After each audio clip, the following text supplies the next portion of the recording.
conservative. Why is Charlie Kirk's death being seen as a black and white issue? Exactly. It's not. Why is It's not a black and white issue. It's not. It's like one of the few things he talked about a lot of things. He talked a little bit about that and a lot of other stuff. Mike, there was It still ends up being a black and white extreme issue because this is Clubhouse and it's how it works. Listen, I want to let Joe go now. Mike, they're making it a black and white issue to justify his death. That's why. I know. Of course they are. Fucking course they are. It's a given. That's a rhetorical question. And that's why I brought up the Latinos, because again, and there's a good point. Talking about immigration, and it's bullshit. Why are black people always the low-hanging fruit? And this is why I'm really pissed off at a lot of people in the Republican Party that I belong to. Okay, it really tone down the fucking rhetoric. Tone down the rhetoric. Why does it always have to come to this polarizing bullshit? You had a white man that literally blew the head off of a white conservative pundit. Okay, what the hell does that have to do with black people? Then you have a bunch of white people that come into a black space, one of the biggest spaces that have been on this app. And I know you got pissed off in my comments, okay, but at the end of the fucking day, I am tired of people sitting there on my side of the aisle antagonizing this shit to the point where it's like, well, I don't want to sit next to you or stand next to you without a bulletproof helmet because you're soaking division in a way that doesn't make any fucking sense. Slippers. You said it was a white-on-white violence. You're right. And guess who doesn't ever talk about black people in relative to this entire occurrence? It's white people. White people are not talking about black people when they talk about what happened to Charlie Kirk. Black people are talking about him, and they're also talking about how he deserved it. But white people are not talking about black people in this conversation. And when I'm in this conversation, what I'm trying to explain to you is hold on, I don't need any help. What I'm trying to explain to you is, again, this conversation holds a completely different sentiment than the largest social media channel on the planet, okay? People are taking sound bites and opinions of people basically creating a sense of indifference, a sense of whatever it is that they feel in this moment, and are trying to demonize black people.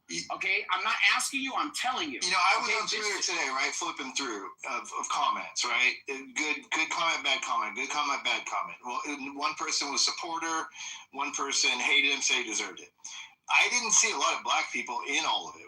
And this is just a random Twitter feed under death of Charlie Kirk.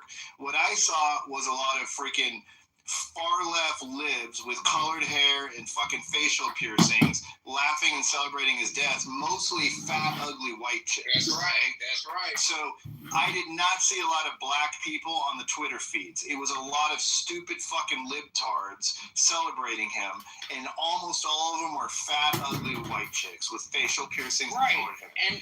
And Jarl brought up a good point in the chat, Mike, really quickly. The bots. Okay, this is a coordinated agenda. Yes. When things like this happen, okay, there are media companies, okay, and billion-dollar investment groups that literally pour millions onto social media, change people's algorithm, okay, and insert this into a narrative to insert it, sit back, and watch the chaos, okay? And this is why I said what I said from the beginning of this, Mike. People need to tone down the fucking rhetoric, because when the rhetoric is toned down, it creates a sense of complacentness, okay? A complacentness where we, as consumers of a lot of these social media channels, have authority and autonomy to be able to decide what type of content we want to ingest. If we don't take the bait, then we're not given the bag of garbage that they have in the return of bringing in the fishing line. Very smart. Easier said than done, but fucking very smart. With all due respect, sorry, buddy. That's okay. Go ahead, Dope, and then I want Lord and Joe. Go ahead. Yeah, with all due respect, I get the point of toning down rhetoric, right? But even rhetoric can be toned down in many ways. And if you're going to say we need to tone down the rhetoric, which I agree with, acting flippant or dismissive of a politically motivated assassination, one of the most significant assassinations that have happened in the last 25 years, and basically saying, you know what, you get what you give. That's not toning down the rhetoric at all. Okay. So dope. I have not been a Charlie fanboy for a very, very, very long time. Okay. A very long time. Not even you cannot tell me one part of me on this app where I've ever supported anything that Charlie Kirk has done, anything that Turning Point USA has done. I have carefully given examples as to why I feel the way that I do in supporting Donald Trump, having nothing to do with that specific ilk. Like another person said, they embody some sentiments akin to Nick Fuentes. So for me, in my personal identity as an American, conservative, Republican or not, okay, it's not consistent with what represents me. So again, the same type of warning that people are doing on the conservative side or the Republican side of this app is not the same type of reality of what I experienced and what I have supported up until you guys knowing me on this app. So, I mean, what are we doing? But that you're not toning down the rhetoric. That's my point. I have consistently said with another person that you guys continue to bash, Marshall, in saying that the rhetoric and the type of delivery of bashes Marshall. No, I'm not saying I'm not saying you, Mike, but again, Marshall has been bashed in a lot of places that Dope and I have shared spaces with of looking of looking at a specific pathway towards accomplishing what people overall want to accomplish in the bigger picture, and specifically economically. Okay, I do not buy off on this whole Turning Point America Christian nationalist bullshit. Okay, and if people really paid attention to who I am on this app, I'm a Catholic. Okay. So at the end of the day, a lot of this undertone of this evangelical Westboro Baptist bullshit, I've never gone on board with that. Right. So let's stop it. Okay, well, I don't want to make it about you, Slippers, and Dope. If you think he's not toning down the rhetoric, it's okay. We don't need to center him. Yeah, I'm not trying to target Slippers. I'm not trying to target Slippers. I know you're not. But he's feeling. Well, but when Nicholas, I just want to delineate the statements really quickly, Mike. In what I'm saying, as far as people being browbeat for being indifferent, I didn't say that I was indifferent. I said that this actually affected me in a way to where I looked at this and, I recognize the implication that it has behind this man's young family and the future trajectory of the Republican Party. What I am acknowledging, and American fucking civil liberties in general. So what I'm also acknowledging is the fact that there are people, okay, that are sitting on our side of the aisle that, quite frankly, are running their mouths too much in just creating a bunch of chaos. Yeah. And so it is what it is. I'm sorry I disappointed you, Dope, but I am who I am, and I've consistently been on who I am on this app. Slippers, you made a good point about not feeding into the algorithm. We get what we deserve. If we stop paying attention to it, they'll switch it around. Exactly. That's why I'm seeing all the fat, ugly white girls with colored hair. It's algorithm bullshit. And you have an option to actually go into the post, the three little dots, and actually select not interested. Yeah, I like that. I like that suggestion. I think I do that every. Great. I appreciate that. That's actually really good feedback. Lord, Lord's up. Go ahead. Maybe you tuned out, Lord. All right, Joe. No, I'm still going. Yeah. My apologies. Joe can go ahead. But okay. Just give me. Yeah, sure. We'll come back to you. Joe, go ahead. Yeah, I think that the people that are post-demise of Charlie Kirk in a very awful and horrid way transcends race. I don't think you could pin the pejoratives that are being spewed about Charlie Kirk on any one particular race, and certainly Clubhouse is not indicative of the rest of society. That's my view on it. That perspective we all need to remember, for God's sake. Lord, do you want to go up or you want to go to the next? Yeah. So I definitely agree to some extent with Joe, but I'll take mine a little bit further and step back. Clubhouse is a microcosm of the rest of the real world to some extent. These social media apps, and for Clubhouse, it goes a little bit further to the extent we can hear each other's voices, right? So we can hear the sincerity and the depth of whatever it is that we believe. Very similar to Charlie Kirk, So and for me, yeah, like when people are bringing up, this notion that might be racist, to me, it's nonsensical to the extent that I've been following the young man for quite some time. Actually, not even the young man, the young gentleman. To the extent we're the same age. He's 93, I'm 92. So he didn't go to college. I didn't even go to college. I mean, we went to a little bit of college, so to speak. So there's very similar attributes relating to how he grew up and how I grew up, what he's achieved, what I've achieved, etc., etc. So when people start bringing up, these notions of trying to divide using, skin tone, to me it's nonsensical, right? Because I've watched and listened to him.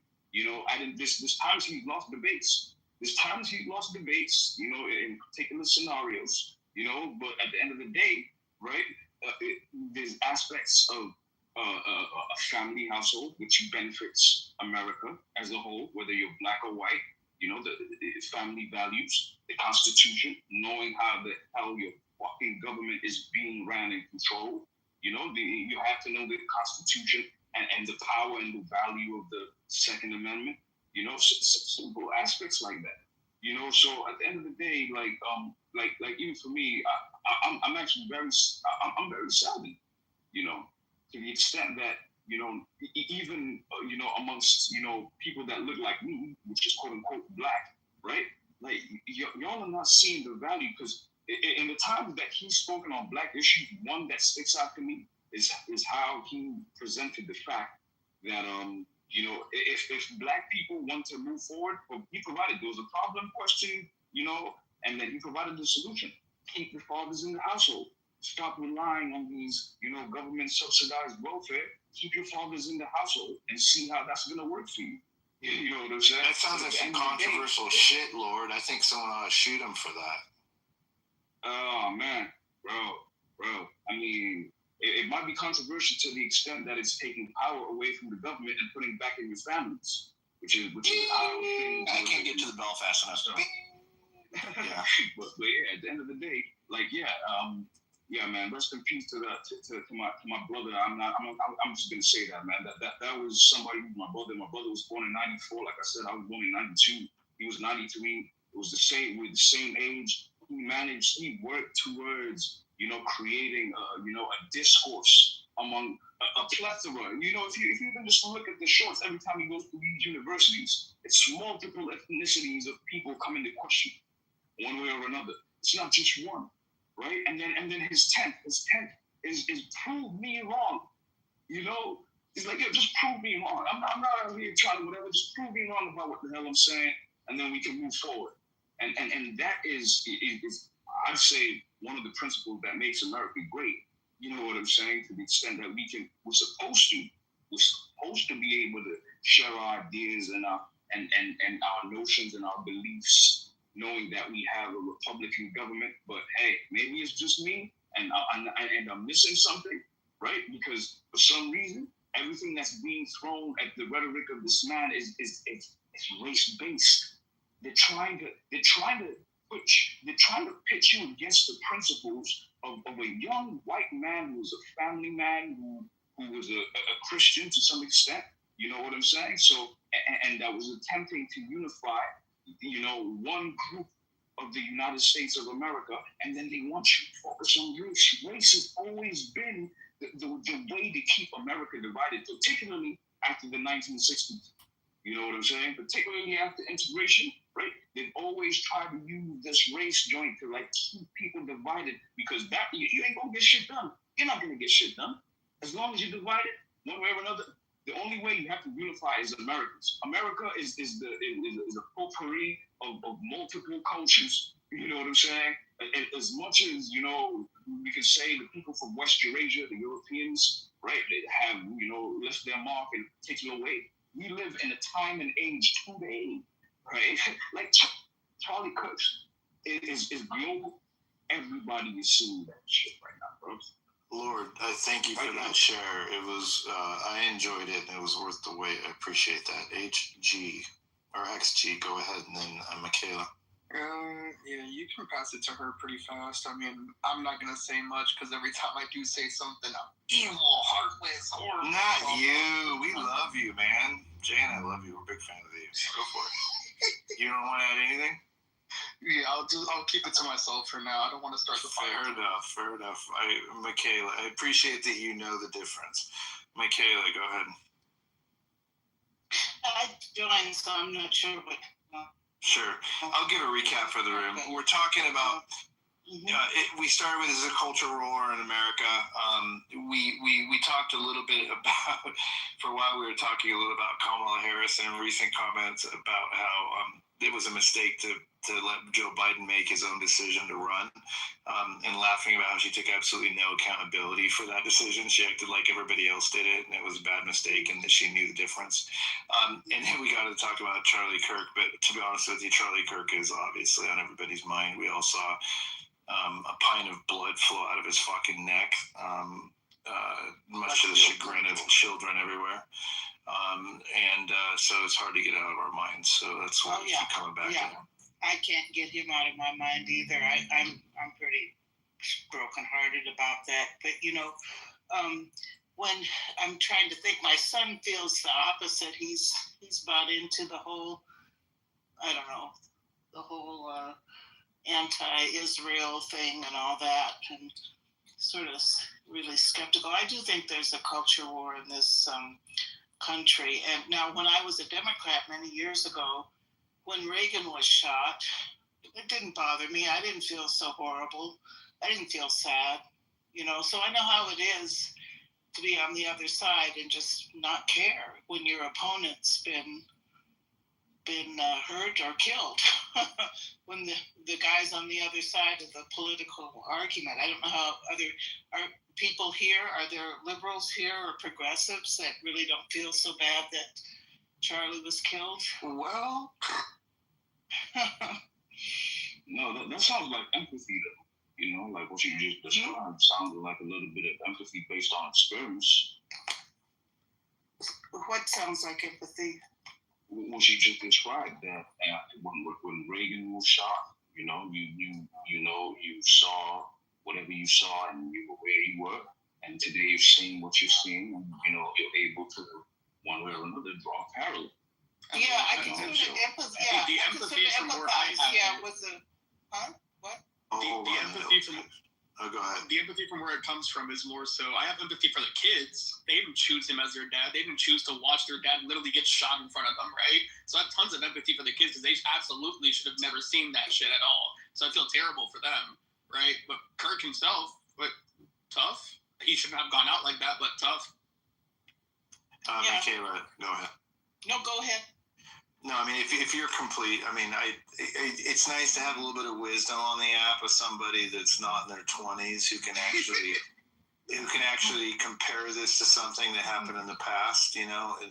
Maybe there's a lesson to be learned there. That history doesn't necessarily repeat, but it rhymes. And for many people, we all know what it was like to be 23 and think we fucking knew everything.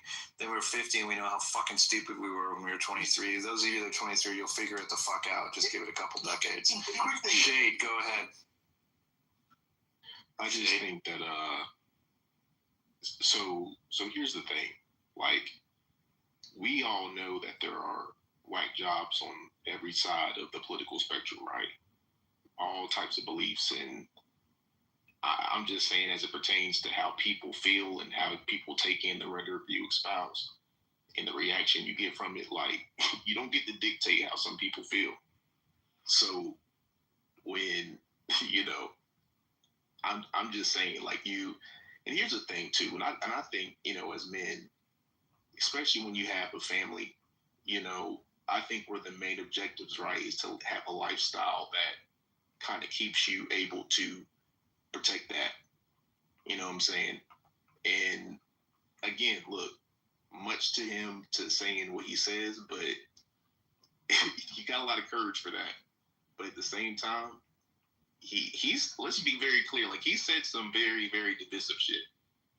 Like, again, putting in perspective, he said divisive shit, but the shit he said was really not that divisive by regular standards. We talked about this. Like, it is only divisive by 2025 inflamed rhetoric standards. It's not divisive. He literally questioned DEI, for God's sake. Like, so fucking what? You think that we don't question it every fucking time? That's not all he said, though.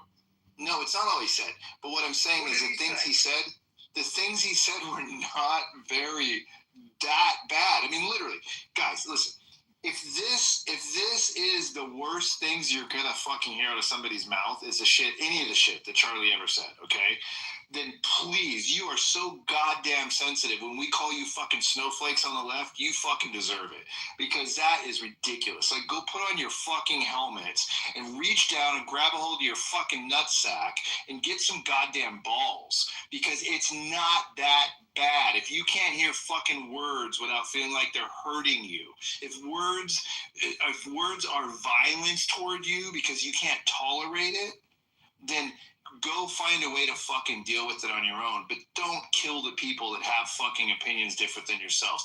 This guy, anybody who gives their life for a First Amendment right ends up being a martyr by default, okay? Because that right is something that we're extremely lucky to have. I don't give a fuck what he was saying. That right exists for the people that do say things that we don't like. That's exactly why it exists. It doesn't exist for the people that tell us the shit we already want to hear. Just remember that. And he's not that goddamn extreme, for fuck's sake. The world had Hitlers in it, okay? Just fucking seriously. God damn it. Okay, I feel like you guys are so fucking young you don't know any different. It's just crazy. If this is the worst fucking thing you heard since you're 20, this doesn't. Wait. So Mike, don't do that. We had the same childhood under Ronald Reagan, right? No, we don't have the same childhood. I was born. I graduated high school in '92. This fucking guy just said he was born in '92, and he's not. And he's not the youngest one here. I was born. It's not the same fucking thing, guys. I never said that. It's not the same fucking thing. I was fucking girls in Japan when he was shit in his diapers. Mike. I'm just trying to be funny. What the man is saying. I'm just trying to be funny. Like, chill out. Lower your weapons. No. I'm not mad at you. I'm really not. I'm just kidding. I'm getting feisty. But in a fun way. I'm not really. Quick thing here. Okay. I think part of the problem. Taco. Whoa! I didn't finish. Thank you. We need to do an exercise with you. Yes. So here's the thing with it, right? So again, like I said before, we have nut jobs on every side. And some people, when you say shit, they may just go back and forth with you in the comment sections. And some people gonna really take it to you, And people gonna pull up. What it is. Right. Like, people have the freedom of speech, but at the same time, while people don't have the freedom of response, people have the ability of response. And I don't think that people pay attention to that shit enough. That's a risk he took, and he paid the price. Like, exactly. I mean, there are some people that are willing to take that risk. There are other people that avoid that risk at all costs. The fucking true patriots aren't the ones that run away afraid. They're the ones that fucking stand in the face of danger. For God's sake, fucking in World War II, not that goddamn long ago. I understand that even millennials don't have grandparents that fucking did this, so you're pretty far removed from it. But my generation has grandpas that did this. Okay, they ran toward bullets on purpose for their country, okay? And they didn't come out of it saying, "Oh, we made a big mistake. Woe is us." They came back of it proud. They were coined the greatest fucking generation for a reason. Like, it's not that long ago, guys. 100 years ago at this point. But I understand shit moves fast now. Shit's changing quicker and quicker as we go. I'm sorry that the shit Charlie Kirk says is the worst thing you've ever heard as a 20-year-old. I'm sorry. Okay, but you're gonna have to fucking get some balls and realize it's gonna get worse before it gets better. Well, the interesting thing too, he doesn't deserve to die for it. So here's the funny thing though. He was only 31. So I'm sorry. That's relatively young to me as well. Yeah. Hell yeah, it is. So again, it's interesting, right? Because you talk about, Americans shouldn't care. We should just be. Look, I hear what you're saying, but at the same time, here's also the reality. He makes it very, very poignant to say black people, black on black crime. He has no problem specifying that and making it very loud and clear. You know. Yeah, but y'all act like he uses a fucking N-word all the time. He doesn't. He literally talks about black people in terms of DEI initiatives. He talks about DEI initiatives, and then he uses black people as an example. He doesn't talk about black people out of context with political issues that he's discussing. I never heard him talk about fentanyl. He talks about black people in context with gun crime. He talks about black people in context with DEI. He doesn't just talk about black people for black people's sake. That was an anti-white weapon. Anyway, again, and the shit he says about black people ain't that fucking bad. There's people in Clubhouse that are throwing the N-word around. You Pepe, and you're all gathering in fucking rooms to like honor him for fuck's sake. He's calling you the N-word monkeys, and you fucking honor him. And What the fuck, dude? What the fuck? Pepe is not taking any bullets, and he shouldn't take a bullet. But you also shouldn't sit in the fucking room and praise him for fuck's sake for directly putting you down and being racist as fuck and being proud of it. He's disgusting. Charlie Kirk wasn't racist and proud. I mean, come on. Keep it in perspective for fuck's sake. Yeah, he's just a all-white boy, man. He just want his white. I can't find it. He's not racist. It's a white thing. Guys, I have two questions. I have two questions regarding freedom of speech. Hold on. You know what he said? He said if I was on an airplane and the pilot was a black man, I hope they're qualified. I would question his credentials. Wait, Shade. I'm gonna follow a question right now with you. Don't continue. Because we heard this on Clubhouse for 48 fucking hours. That's all they talk about. What was he talking about? What was he talking about when he said that? What was the context? What was the subject matter he was talking about? Correct. It was an example of somebody getting hired for a job that he said, I might question their credibility if I thought they were hired purely because of their skin tone. It's a very, very, very logical assumption. I understand that you don't like to fucking hear it, but again, if that's the most dangerous fucking thing that you've ever heard, because he would have goddamn helmet on, put some pads on your wall, and make yourself really fucking safe and secure. First of all, okay? why are we talking over the mod? Why are we talking over the mod? I don't fucking know. Like, what Sphinx. Hey, It's because I'm throwing the energy out of back. I deserve it. Let me just jump in real quick. I'm done. I put in the chat for you. You can happily go watch it and enjoy some Charlie Kirk talking about fentanyl crisis consuming the country with Sheriff Lamb and Captain Enjoy the episode. Talking about white people. Hang on, I'm going to say something, okay? I'm going to say something for the room.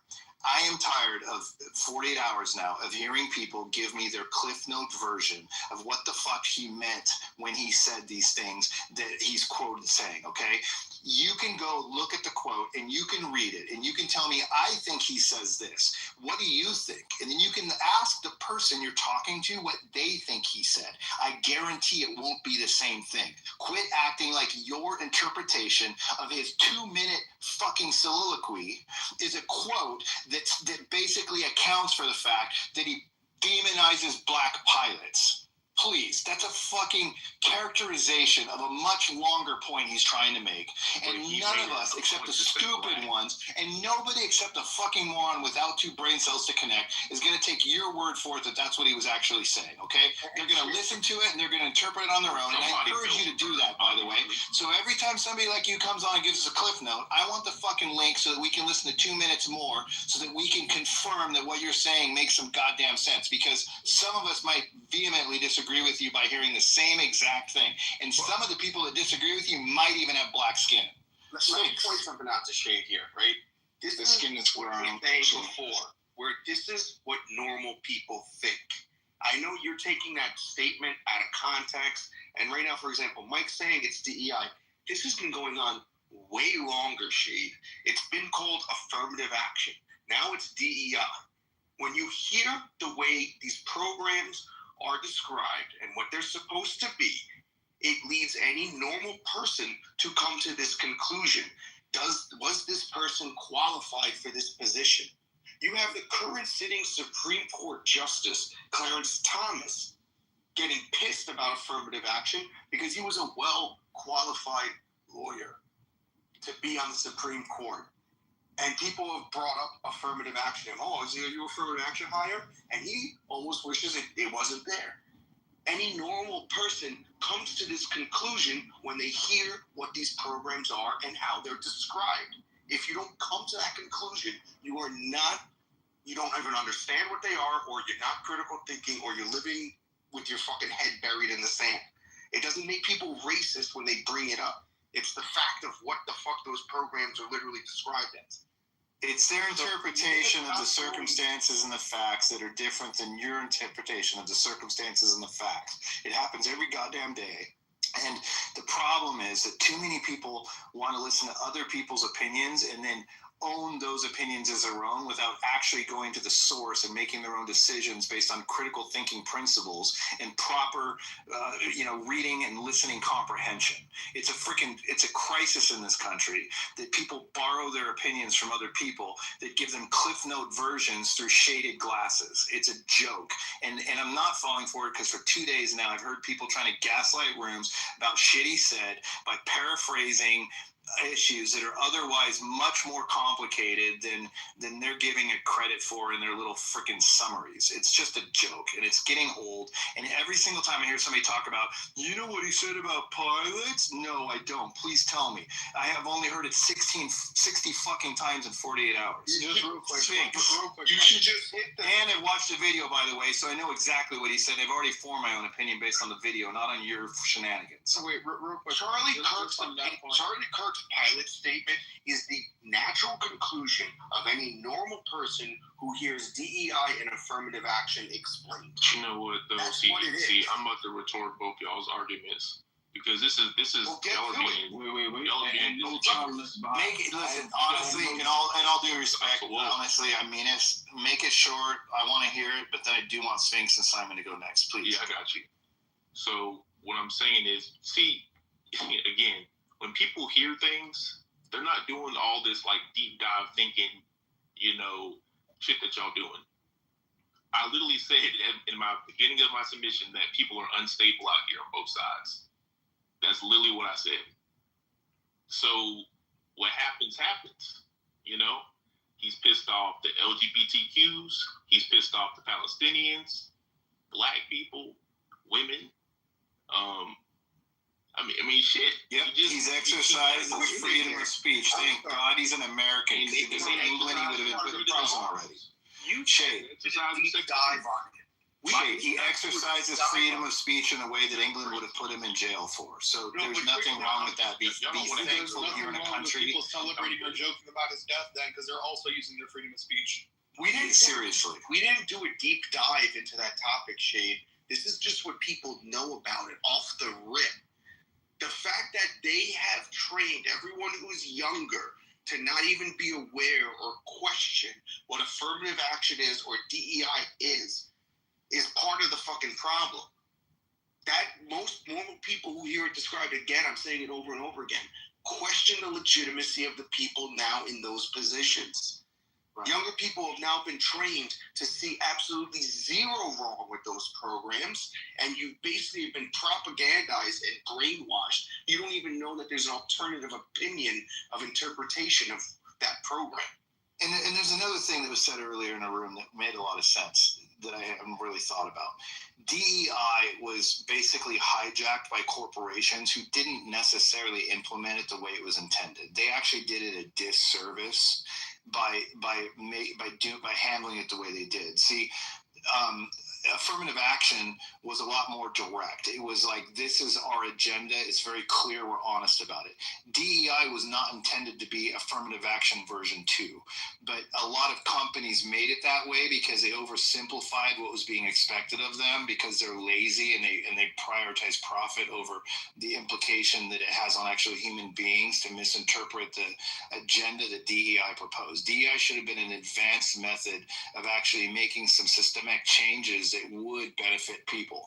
The corporations didn't bother. They just oversimplified it and made it fucking look retarded to everybody that was suffering as consequences on the back end of it.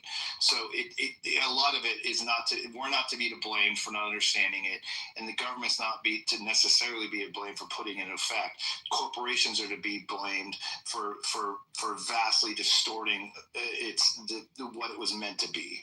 And I think it's a good point. That's something we could even hold a room on to discuss it. But the reality is that a lot of us, especially the older people that were here before it, witnessed affirmative action, saw that come and go, then saw DEI come and go. Like, we're starting to see a trend here that these things are generally unfair and that they're not actually resulting in helping anybody, but even black people say white women. Apparently they benefit. So I don't know why black people fight so fucking hard for DEI and affirmative action when all they ever tell me is that white women benefit from it. I like how white people act like they don't have their own shit. Like, y'all got your own form of affirmative action. Black people should be hating as much as white people do because you all know that white women apparently succeed. And nobody talks about the nepo babies. Nobody talks about the nepotism. So what about the people who have positions due to nepotism? I know you have one voice at a time. XG, please. Exactly. XG. I knew I couldn't be standing alone with this. When you make that point of the white women and the DEI, I don't disagree with you. I'll make that clear first. I don't disagree with you.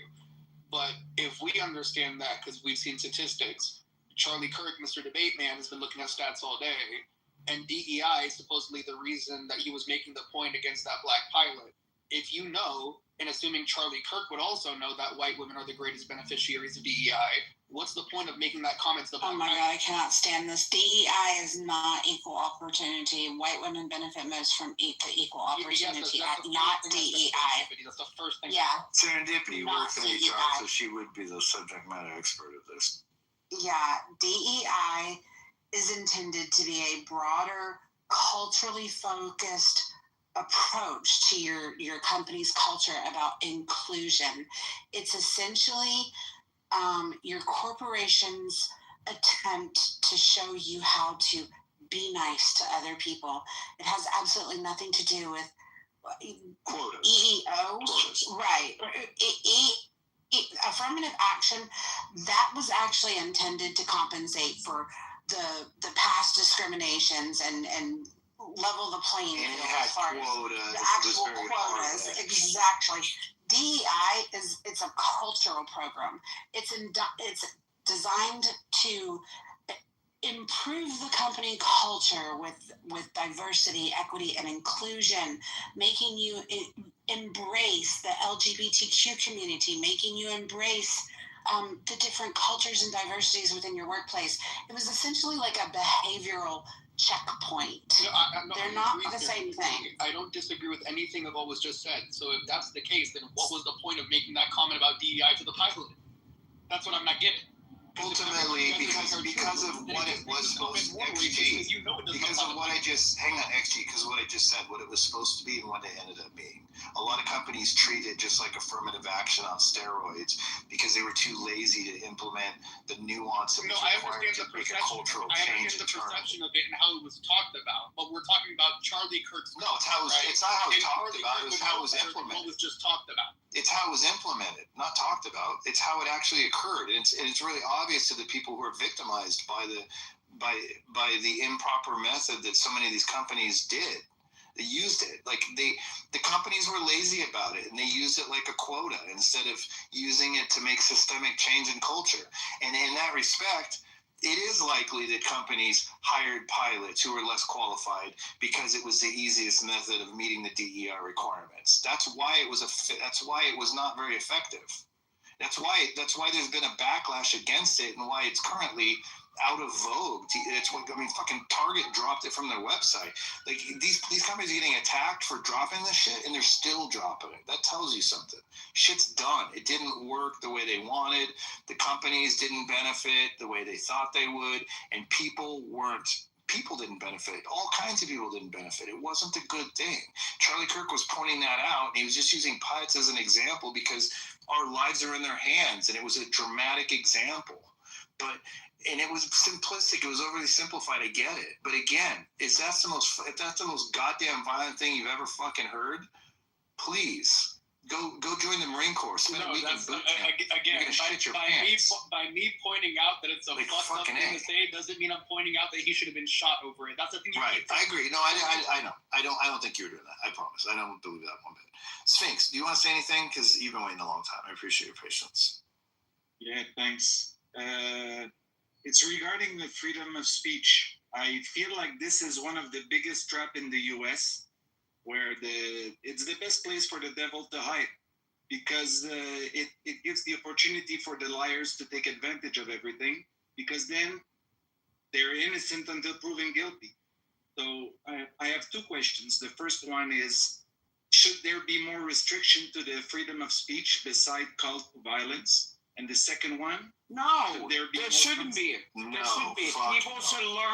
People should learn to watch their fucking mouth. And again, at the end of the day, we cannot let it. We are so lucky to have it, Sphinx. We're so lucky to have it. Just go look at England. Look what's happening to them. We're so fucking lucky. We're not giving that shit up. And the second question, which is maybe a little bit more, there's more room for thinking and digging deeper. Should there be more consequences? Okay, but don't you think that you dig deeper, antagonizing, continuing to antagonize, regardless of whether you have it right or not? You know, it's one of those things where my family taught me at a very, very young age. Okay, you can be right. Okay, you can be right in the ilk and who you are, but at the same time, you could also be dead right. What are we doing? Flippers, don't you always want to have the right to curse a hoe out? Because I know I do.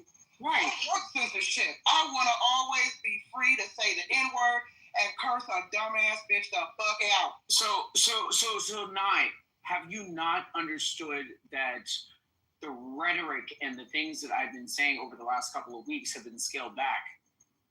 Right? So at the end, yes, sir. Yeah. Okay. So again, there's a feeling in the air, right? And as a mechanism of human survival, you know when to keep your mouth shut, okay? The right to remain silent does not extend, giving our Constitution. It doesn't just extend to, criminality. Wait, I need you have that because you have the right to remain silent at any given fucking time. And again, like how I called out a lot of people on the conservative clubhouse side of giving them, listen, I see where this is going. Stop it. Stop it. I've been saying this for weeks now. Stop it. Stop what? He's saying tone down. Sometimes I like what he just said. The demonization and the rhetoric. Stop it. Yeah. What did you say for survival? You're right. You're right, because we've learned on this app especially, you say the wrong thing and people ready to dox you and send somebody to your house to fucking hurt you. So you're right about that. That's my whole point. That's my whole point. And look at that's been your best point all night, man. You said a lot of shit in between, but when you say that shit, it stinks. Mike, this has been my point for weeks. Okay? This has been my point for weeks. People can continue to free speech, and again, there are consequences. People complained about getting clipped and all this other bullshit. Are people not understand? Like, this is crazy. It doesn't slippery. There are consequences. Donald Trump, no? Donald Trump doesn't seem to no, he doesn't have any consequences. He doesn't get consequences for anything. So it's all relative, It all depends how much power you have. It depends how many judges you know. It depends if they have videos compromising of whatever you do. It depends how many connections you have in other countries. It depends if you know professional killers that can do something for you. It depends on if you have contracts. It depends if people have the opportunity to make you speak or to mute you. I think there's so much. But again, stop being disanalogous. The government did not take a shot. What do you mean? The government did not take a shot at Charlie Kirk. Okay, protections. Hold on. So the U.S. at large has freedom of speech protections from the government. Yes, we have certain homicide laws that protects, other people who are not a part of a government and engaging in unscrupulous behavior, but it doesn't change the fact that, again, people have a right to free speech, but people have the ability to do the unspeakable. That's simple common sense. Like, when are people going to understand this? Yeah, because it's not like it was some years ago where you could just, you didn't have to worry about threats and doxing. A lot of y'all, and I blame my generation and probably the next generation, you've given birth to what I call people who make up the Tinder touch society. These folks are offended by everything and triggered by everything and don't believe in anything. And so, to Slipper's point, yeah, because we have to navigate through the Tinder touch society, which seems to have the biggest microphones, and they're ready to kill you, dox you, and threaten you because you say things like, bitch, wash your ass. He's right. We got to turn it. I'm telling you. Yeah, I hear you guys. It would be if you could do one thing to like make society, instantaneously safer across the board, it'd be everybody just take a step back, just tone the fuck down. It would. I mean, I don't see it happening, but it would. But we're stressed out. We're all fucking stressed out, right? Right. But it's not like the American dream is slipping away. We know it. Like, it stresses us out. Right, Mike. But along the next theory, that if that does not work, okay, and if people are going to continue the same type of like-kind finger pointing, the next station is, okay, well, let's remove guns from white men. So, I mean, I keep saying this because, again, this is the reality of what people are listening to on both sides. Like, this is crazy. No, you don't need a gun. Crazy. That's crazy for you to say that because everybody. You don't need a gun to address it. Well, but if you remove guns, there's still 99 other possibilities of doing so. So I think it's the wrong approach. Well, we're not going to remove guns in America anyway. It's a moot point. The cat's out of the bag. That's a topic that literally doesn't even need to be had. But people have. Right, it's but not, our president opened up that door. Our president opened up that door. What door? Let's remove a gun from a certain ilk of people, yet that but again, people talk about it, but we all, if we just all accept that it's never going to fucking happen, then I just think we should move the conversation forward. Like, it's just not going to fucking happen. Right, and that's my point. And that's my point. People up into our president, and this is me saying this, need to be more fucking responsible in the things that people are saying. Yeah, that's what I'm saying. In the end, what I truly believe as a patriot who still has immense faith and belief in my country, unlike a lot of people, is that the Constitution is messy and it's unclear and it's general. It's very, very broad. And it was done that way on purpose so we can make interpretations as time and needs change. But the reality is the consequences of the broadness of it and the generality of it is that as things have been invented to push the limits of what's possible based within the parameters of those words that we all abide by, we've got ourselves in a conundrum. We've made our existences, our mutual existence, more dangerous in many ways. At the same time, as I see the rest of the world without the Constitution that we have, I mean, you can badmouth America all you want, but I guarantee everybody in the country of England right now wishes they had our Constitution. We should not forget that. Mike, I understand where you're coming from. We should not forget that. Let's break this down, Mike, and I appreciate you for actually breaking. We're setting an example by having this conversation, right? So while we have the freedom of speech, the First Amendment, right? We also have the Second Amendment. So the fact that people have access to guns, now the control mechanisms legally behind how they deploy those guns and, commit unspeakable acts, the existence of this dichotomy in America should be enough for people to watch their mouths on both sides. The problems on both sides are not going anywhere. Nobody's going to compromise anybody's free speech given our Constitution. nobody is going to successfully remove guns from our American populace. So when you look at a solution in the middle, is both sides need to tone it the fuck down. Right. Mike, I have a question for you. Yeah. Imagine we have a time traveling machine, okay? And we go back to the founder fathers. We bring all the footage and all the twists and manipulation and fuck ups that Trump and his colleagues were able to do. Remove be able to manipulate the power of the press, the power of the executive, the justice system. What do you think they would? How do you think they would change the Constitution to prevent any of this? I don't know. That's a hard question, but I would like to think they wouldn't change anything. They would add no specificity. Don't you think they would be real scared? I'd like to think that they knew all along that it was going to be dicey, and that's why they left it so broad. They knew this was an experiment. I mean, remember, this country has been a lot more violent toward one another than it is today. I mean, go back a month before the Civil War started, okay? Like, have you seen pictures of the men that died in the Civil War and the battlefields that were involved? I mean, I live in Georgia. It's a fucking disgusting picture.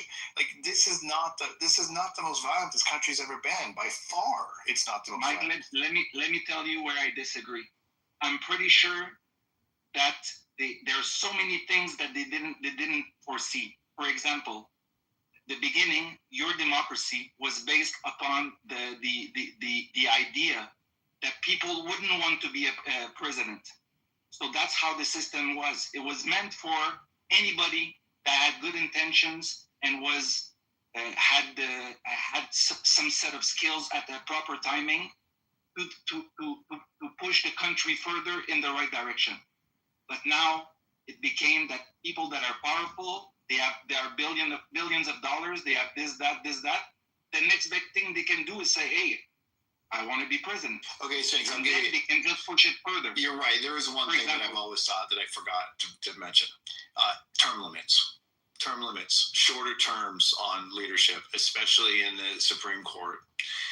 Longer terms for the House of Representatives, potentially shorter terms for senators, or shorter repeating terms. Right. The intention at the beginning was that those three organs would be independent.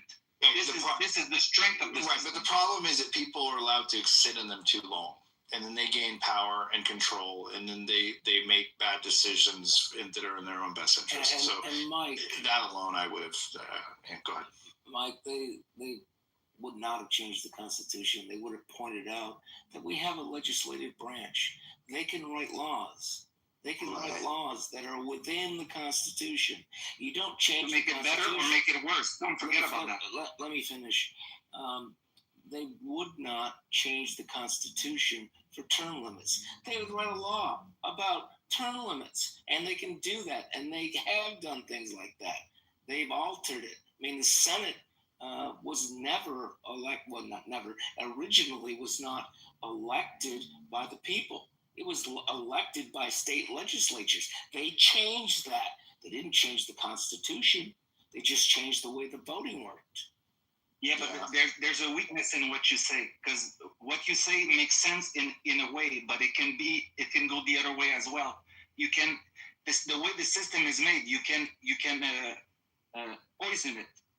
And I think that's the problem that the United States has received throughout the decades. You put a little bit more poison, everybody gets divided, and now you have some guy that can say to the news, shut up, or you will not be able to go into the White House, or I'm going to do this, or I'm going to do that. I don't know what you're talking. I don't know what you're talking about. Well, who can't go into? Well, the judge, the president can say, I want this judge to arrive, and then they are judged for a lifetime. So let's say that the president, it's a way. There's a possibility to empoison the system. So let's say you control which judge is going to be there, knowing that this person can be weak, and you're able to. I'm sorry, I'm lacking vocabulary. when you can manipulate them in a sense. So here you're going to receive $300,000 in a decade in this account, or $3 million for your retirement plan, or I'm gonna take care of your kids, or we're not going to show these checked logs when you were flirting with a minor, or etc., etc., etc., etc. You know what I mean? None of those things have anything to do with the Constitution. They all have to do with legislation and laws that are on the books. Change the laws. If you want to do something about that whole litany of things you listed off, my point is the law can go. My point is those laws can become a problem. Either you say abortion is illegal, or whatever else can happen in the future. Because once a law is passed, it seemed to me that it's easier to pass a law than to break it. You can eliminate a law. You can pass a new law. It's harder. It's actually kind of hard to pass a law. And constitutional review and challenge. It's pretty tough to pass. Hard to pass. No. My point is, it's hard to pass a law, but it's harder to break it because there's this inertia. To answer your question, I'm not sure the Constitution needs to be changed. I think that it's got enough flexibility, and I think the process allows for things to be adjusted after the fact, like they have been. It's an evolving document. It's growing and changing all the time. It's a giant experiment, and America did the best job of anybody in the world with this experiment. And we're Marshall's a perfect guy for this conversation, but. Marshall, have you been listening to this or no? I was in another room, but it sounds like you guys are talking about the Constitution. Oh my God, I wish you were here. Yeah, I mean, Sphinx had some points. He asked if you could have a time machine. It's a good question for you, Sphinx. Marshall. I actually have to go to bed soon, so now I'm going to give you the room, but I do want to hear Marshall's response. Sphinx said if the framers of the Constitution could go forward in time, and we could see somebody today. Here, let's say somebody from CNN or whoever you would say has the authority to say, I represent the future. Yeah. Even better yet, if they could see the future, if they could see today, yes, and then they could go back to where they were when they framed it. What would they have done differently in the Constitution? What would they have changed? Would they see this as a limit to what they foresaw, and they would have to change something in order to protect the system against these weaknesses? Correct. What would they think after the fact about exactly, like specifically how general and broad the First and the Second Amendment are, and how it's been interpreted, and also how the various branches are failing to work together properly at this point? I mean, I think if I could wave a magic wand and see what they would go back in time and so they go forward in time and change, I think Madison might change his view that the beauty of the Constitution was that it would provide a space for people to think sincerely about issues. Because of the speed of information transfer at the time, you had to really, really consider issues versus the internet. Premises first impressions, which are not considered, and so people don't usually give their considered thought on a subject. I think the founders would go back in time, come forward in time and go back in time, and I think they would think about guns, and I think they would make it a little bit more clear that large cities could regulate guns a bit more stringently than rural areas. Marshall, if you allow me, let's improve the premise, okay? Let's forget about the guns. I think it's a waste of time. Let's imagine something that seems to me way more threatening. You have Facebook and all these Halliburton and the company I forgot the Palantir. You know what Palantir is? When you have those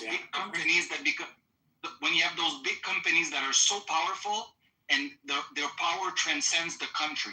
So United States is the strongest country, most powerful and so you're influential country. Like when Rockefeller, his company, could influence the U.S. government with a single phone call. A business that is so powerful and independent that the judiciary cannot do anything because the company deals straight with the population and transcends the limits of the country. So the power, and then, so this is one point. The second point would be the banks. When the country has debts over a bank, the bank has a power over the country, that the legislations, it's like there are flaws. There's a control that they cannot, you know what I mean?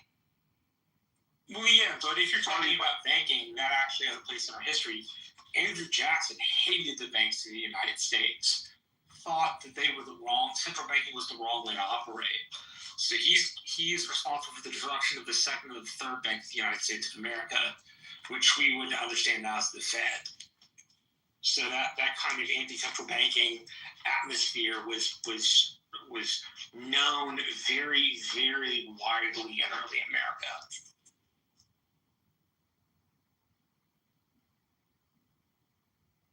Can you expand, please? People in America who read newspapers that centered to the Democratic Republicans, the party started by Jefferson. The papers slanted toward a distrust of central banking because they thought it gave the central bank control over some of the policy levers inside of the government. And I think maybe if the founders could come back, maybe they would say something like that about the Fed, but central banking, unfortunately, is not my strong suit. So I can tell you that some of the founders opposed.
on our kids without a shadow